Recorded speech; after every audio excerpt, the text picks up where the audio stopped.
মাইলো মাইলো, দাও একটা পাপ্পি দাও, দাও আরেকটা দাও, ভালো করে দাও। মাইলো, কথা বলো আমার সাথে।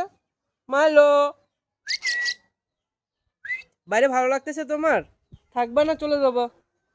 চলো এখন যাই, এখন অনেক রোদ, আমরা আবার বিকেলে আসবো। এখন কিন্তু অনেক রোদ হচ্ছে আপনার, এখন মাত্র সকাল 10টা বাজতেছে।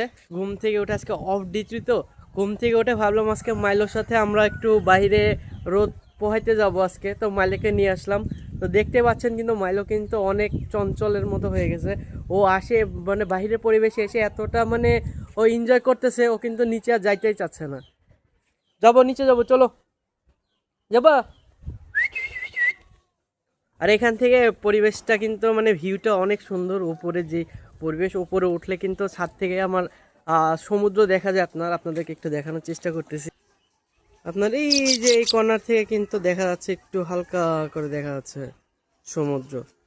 সামনে কুতুবদিয়া দ্বীপ আছে, সামনে সমুদ্র আছে।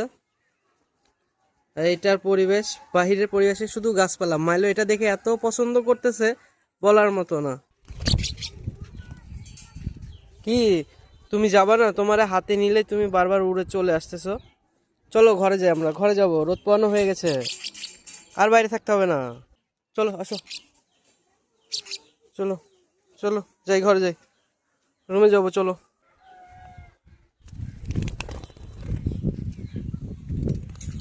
মাইলো শুধু বাইরে যাওয়ার জন্য উড়াউড়ি করতেছে। তো এখন আমরা আর এখানে বাইরে থাকবো না, অনেকক্ষণ হয়ে গেছে আমাদের বাইরে থাকা। তো চলো আমরা রুমে যাই।